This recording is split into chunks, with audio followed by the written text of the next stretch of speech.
Hi, എങ്ങനെയുണ്ട് കുട്ടികളെ? നമ്മുടെ father of genetics Gregor Johann മെൻഡലിന്റെ പരീക്ഷണങ്ങളൊക്കെ ഓക്കെ. നമ്മളിപ്പോൾ പഠിച്ചത് വൺ ജീൻ ഇൻഹെറിറ്റൻസ്, അദ്ദേഹത്തിന്റെ one gene inheritance, that is the experiment conducted on mono hybrid cross. What mean by mono hybrid cross? The cross between two parents which differ in single character. അപ്പോൾ ഒരൊറ്റ ജീനിന്റെ inheritance ആണ് monohybrid cross വഴി അദ്ദേഹം കണ്ടെത്തിയത്. എന്തൊക്കെയാണ് അദ്ദേഹം കണ്ടെത്തിയ observations? One, some factors are stably passed down to offspring through gametes. Some factors are stably passed down to offspring through gametes. അപ്പൊ ഗാമേറ്റ് വഴി ചില ഫാക്ടേഴ്സ് പാരൻസിലേക്ക് വരുന്നുണ്ട്, പാരൻസിലേക്ക് എന്തോ ഇൻഹെറിറ്റ് ചെയ്യുന്നുണ്ട്. അത് ഒരു ചില ഫാക്ടേഴ്സ് ആണ്. ഓക്കെ, അത് ഗാമേറ്റ് വഴിയാണ് ഇൻഹെറിറ്റ് ചെയ്യുന്നത് എന്ന് അദ്ദേഹം കണ്ടെത്തി, അല്ലേ? ദെൻ പിന്നൊരു കാര്യം, F1-ലായാലും F2-ലായാലും നമ്മൾ ടോൾ ഡ്വാർഫ് തമ്മിൽ ക്രോസ് ചെയ്തപ്പോൾ there is no blending of trait. രണ്ടിൻ്റെയും കൂടിയുള്ളൊരു ഇന്റർമീഡിയറ്റ് പ്രൊഡക്റ്റ് എവിടെയും കണ്ടില്ല എന്നുള്ളതാണ് അതിലത്തെ ഒരു പ്രധാന കാര്യം. അദ്ദേഹം കണ്ടെത്തിയ ഒരു കാര്യം, നോ ബ്ലെൻഡിങ് ഓഫ് ട്രെയ്റ്റ്. ആയിരക്കണക്കിന് പീ പ്ലാന്റ്സ് ആണ് അദ്ദേഹം ഇങ്ങനെ കണ്ടോ എക്സ്പെരിമെന്റ്സ് നടത്താൻ വേണ്ടി വളർത്തിണ്ടാക്കണേ. എന്നിട്ട് വളരെ കൃത്യമായി ഓരോ പ്ലാന്റിനെയും ഒബ്സർവ് ചെയ്ത് അതിന്റെ ഡാറ്റാസ് ഒക്കെ ശേഖരിച്ച് അദ്ദേഹം മാർക്ക് ചെയ്ത് എടുത്ത് വെക്കുകയാണ്. അതിനുശേഷമാണ് ഈ സ്റ്റഡീസ്, അതിന്റെ അനാലിസിസ് ഒക്കെ നടത്തണേ. അപ്പൊ അത്ര കൃത്യമായിട്ടായിരുന്നു അദ്ദേഹം എല്ലാ കാര്യവും ചെയ്തേക്കണേ. അങ്ങനെ കണ്ടെത്തിയത് എന്താണ്? മോണോഹൈബ്രിഡിനെ ബേസ് ചെയ്തിട്ട് രണ്ട് ലോ അദ്ദേഹം സ്റ്റേറ്റ് ചെയ്തു. Law of inheritance, two law of inheritance are stated based on monohybrid cross. Which are they? Law of dominance and law of segregation. ഇത് രണ്ടും പഠിക്കാനുണ്ട് കേട്ടോ. Law of dominance and law of segregation. And then one more, that test cross എന്ന് പറഞ്ഞ ഒരു special cross കൂടി അദ്ദേഹം കണ്ടെത്തി. കാരണം മാത്തമാറ്റിക്കലി ഒരു പ്രോബബിലിറ്റി, ഒരു ബൈനോമിയൽ എക്സ്പ്രഷൻ ഒക്കെ സ്റ്റേറ്റ് ചെയ്ത് അദ്ദേഹം ഒരു പ്രോബബിലിറ്റി സ്റ്റേറ്റ് ചെയ്ത് വെച്ചിട്ടുണ്ടായിരുന്നു. അത് ശരിയാണോ, ശരിയായി വരുന്നുണ്ടോ എന്ന് കണ്ടെത്താനായിട്ട് ചില ടെസ്റ്റ് ക്രോസുകളും അദ്ദേഹം നടത്തിയിട്ടുണ്ട്. നമുക്ക് നോക്കാം അതെന്തൊക്കെയാണെന്ന്. Then first point, that the unit factors, Mendel concluded two factors control each trait. നമ്മൾ പറഞ്ഞ വാചകങ്ങൾ തന്നെയാണ്. ഓരോ ക്യാരക്ടറിനും കൺട്രോൾ ചെയ്യാൻ രണ്ട് ഫാക്ടേഴ്സ് ആണ് അദ്ദേഹം പറഞ്ഞത്. ഇന്ന് നമുക്കറിയാം ആ ഫാക്ടേഴ്സ് എന്ന് പറയുന്നത് ജീനുകളാണെന്നും, ദാറ്റ് ജീൻസ് അല്ലെങ്കിൽ factors, we get that factor one from father and other from mother. അങ്ങനെയാണ് നമുക്കത് ഇൻഹെറിറ്റ് ചെയ്യുന്നത്. നമ്മുടെ കയ്യിൽ രണ്ട് ഫാക്ടേഴ്സ് ഉണ്ടെങ്കിൽ ആ ഓരോ ഫാക്ടറും ഒന്ന് ഒരു പാരന്റിൽ നിന്നും ഒന്ന് മറ്റേ പാരന്റിൽ നിന്നും കിട്ടിയതായിരിക്കും. അതാണ് ആ യൂണിറ്റ് ഫാക്ടേഴ്സ്. ഏത് ക്യാരക്ടർ ആയിക്കോട്ടെ, ആ character represented by, controlled by two factors, and each of the factor is get from mother as well as from father. And factors, that means factors are occur in pairs. Factor are occur in pairs. അപ്പൊ നമുക്ക് പറയാനുള്ളത്, each trait is controlled by factors and factors occurs in pairs. എഴുതി വെച്ചോളൂട്ടാ. Factors occurs in pairs. Next one, law of dominance എന്നാണ്. Law of dominance ഇവിടെ നമുക്കറിയാം, ഒരു purple with white cross ചെയ്യുമ്പോൾ in F1 purple violet colour flower ആണ് കിട്ടുന്നത്.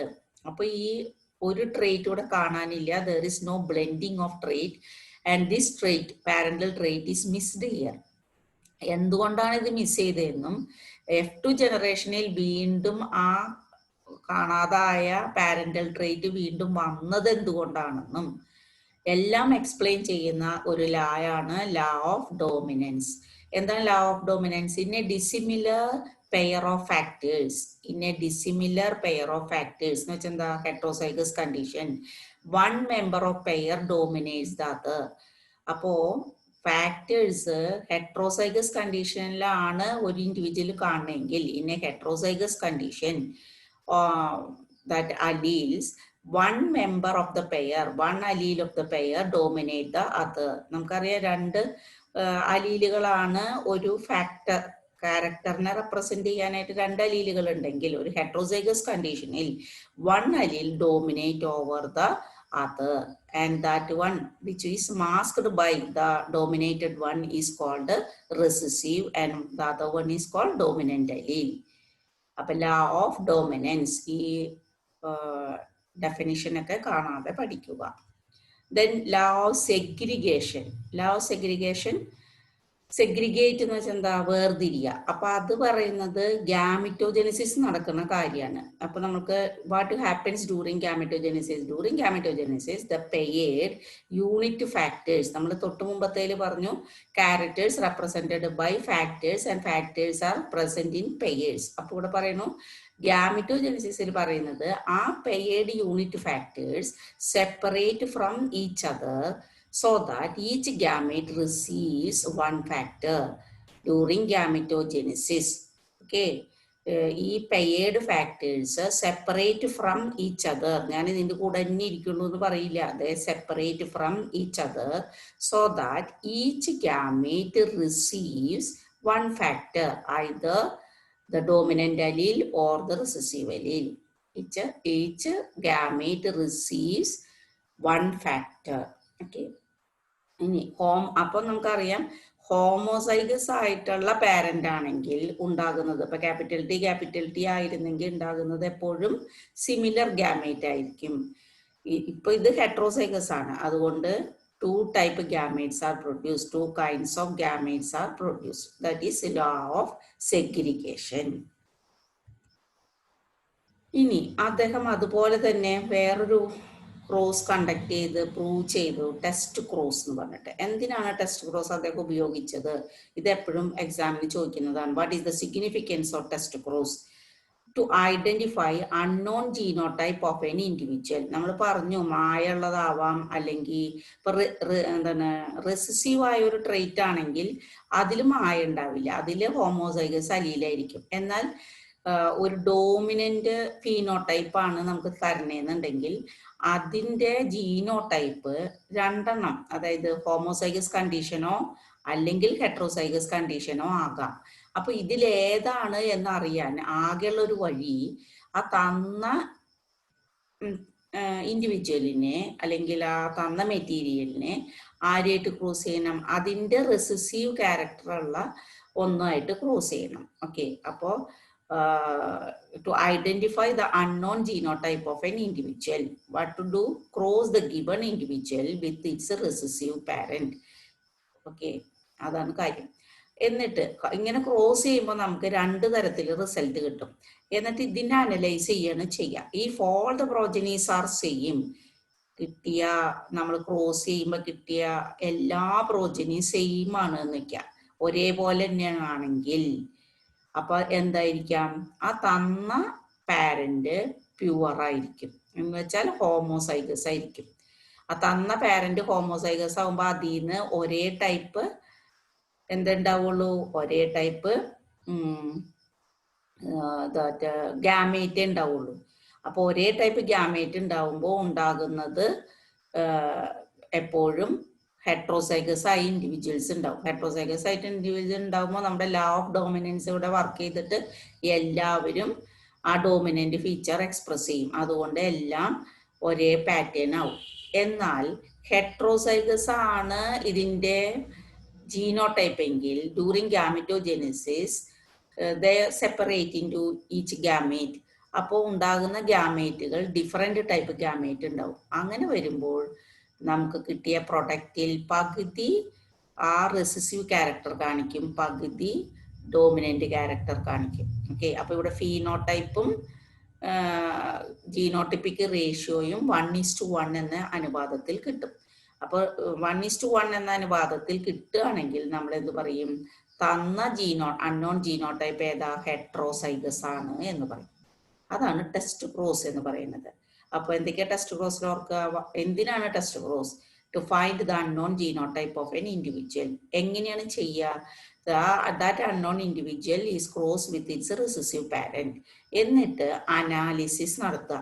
കിട്ടിയ റിസൾട്ടിൽ എല്ലാം ഒരേപോലെ ആണെങ്കിൽ the unknown genotype is homozygous, and if the progeny shows 1:1 ratio, more or less, അങ്ങനെ വരുമ്പോൾ that the given genotype is heterozygous. അതാണ് ടെസ്റ്റ് ക്രോസ്. ഒക്കെ മോണോഹൈബ്രിഡ് ക്രോസിന്റെ കാര്യമാണ് ഈ പറഞ്ഞതെല്ലാം. അപ്പൊ ഇവിടെ നോക്കൂ, നിങ്ങൾക്ക് ഒരു ചെറിയ വർക്ക് കണ്ടോ. ഇപ്പൊ ദേ 2 പ്ലാന്റ് തന്നിട്ടുണ്ട്. ഇത് നമുക്കറിയാം ഡ്വാർഫാണ്, ഇത് ടോളാണ്. അപ്പൊ നമുക്കൊരു സംശയം ഉണ്ടല്ലോ, ഈ ടോൾ പ്ലാന്റ് പ്യുവർ ബ്രീഡ് ആണോ, അതായത് ഹോമോസൈഗസ് ആണോ ഹെട്രോസൈഗസ് ആണോ? ഇതിന്റെ ജീനോടൈപ്പ് അറിയില്ല, നമ്മളോട് കണ്ടുപിടിക്കാനാണ് പറയണേ. അവരാണെങ്കിൽ റിസൾട്ട് തന്നിട്ടുണ്ട്, ക്രോസ് ചെയ്തപ്പോൾ കിട്ടിയ റിസൾട്ട് എങ്ങനെയാണ്, എന്ത് റേഷ്യോ കാണുന്നത്? എസ്, പകുതി ടോളും പകുതി സ്മോളും ആണ്. അതായത് 1:1 ആയിട്ടുള്ള ഒരു റേഷ്യോ ആണ് ഇവിടെ കാണുന്നത് ഏകദേശം. അങ്ങനെയാണെങ്കിൽ എന്തായിരിക്കും ഈ genotype? Okay, that is heterozygous. അപ്പൊ അങ്ങനെ നമ്മൾ ഇപ്പോ ഡിസ്കസ് ചെയ്തത് മോണോഹൈബ്രിഡ് ക്രോസിന്റെ എല്ലാ ഇമ്പാക്ട്സും ആണ്. Mendel observation based on monohybrid cross. നമുക്കറിയാം, നമ്മൾ ഏറ്റവും ആദ്യം തുടക്കത്തിൽ എടുത്തതും ഇതാണ്, ഒരു tall plant cross with a dwarf. അപ്പൊ നമ്മൾ പറഞ്ഞു ടോൾ എന്ന് പറഞ്ഞ character represented by a pair of factors. ആ factors during gametogenesis they separate each other and they join together and establish the diploid nature. But here we can see the genotype is heterozygous, and it is called the hybrid. And what happens, the F2 generation, that is a self-fertilization is done in the hybrid. Then during gametogenesis of the hybrid, that which is the heterozygous, again the factors separated into each gamete. Then 2 type of gametes are produced here, and using a Punnett square we can conclude that particular ratio of a genotypic ratio 1:2:1 and phenotypic ratio is 3:1 that obtained for monohybrid cross. Monohybrid cross is the cross between 2 individuals which differ in single character. Okay, അങ്ങനെ അദ്ദേഹം കണ്ടെത്തിയ features നമ്മൾ നന്നായി എല്ലാം കിട്ടിയല്ലോ. പണ്ട് പറഞ്ഞ പേര് ഫാക്ടേഴ്സ് ആണെങ്കിൽ മെന്റൽ ആ സ്റ്റേബിൾ ഫാക്ടറിനെ ഇപ്പോൾ പറയുന്ന പേര് ജീൻ എന്നാണ്. Factors are known as genes. And alleles, the other form of gene is allele. അപ്പോൾ ഒരു സ്റ്റെം ഹൈറ്റിലെ അലീലുകൾ എന്ന് പറഞ്ഞാൽ capital T and small t, they are the alleles, different alleles of stem height. അങ്ങനെ നമുക്ക് ഓരോ ക്യാരക്ടറിനെയും പറയാൻ പറ്റും. ഇപ്പൊ നമ്മൾ ഒറ്റ ക്യാരക്ടർ വെച്ചിട്ടുള്ള കാര്യങ്ങളാണ് പഠിച്ചത്. That is single inheritance of 1 gene using monohybrid cross. Okay, thank you children.